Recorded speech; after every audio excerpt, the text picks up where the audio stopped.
All right, so we're gonna show you how to plug in the wire harness for the trail hitch.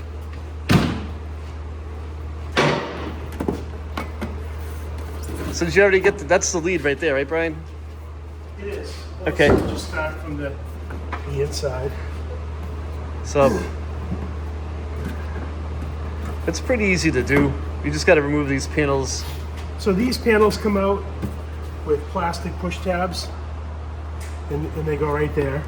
So you pull the push tabs out, remove that, and in here you'll see a connector that there's this tape around it, and it doesn't go anywhere. So it's going to look like this, and it's going to be just kind of folded up under this corner here. Yep. So you pull that connector out, plug that in. There's a ground right here. Okay. And then I just ran it back and forth a couple of times just to take a little bit of slack, because there's an awful lot of slack in there. And then there's your trailer harness. Okay. And where'd you buy that, on Amazon? It was on Amazon. I want to say these are about $45. Yeah, not that bad. The hitch was about 170. Okay. And yeah, I mean, I think that's a good value.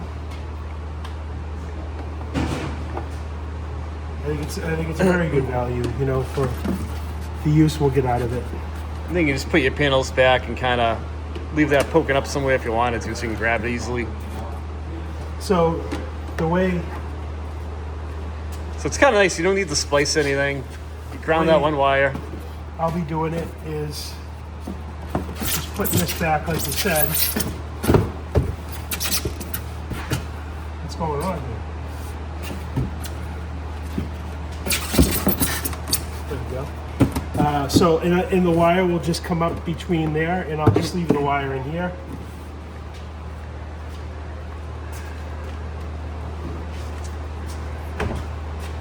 Then you can easily grab it. This panel covers it all. Yeah. So you just lift up the panel, Grab your wire. grab your wire, You're ready to tow. good to go. It's a pretty good idea. Easy.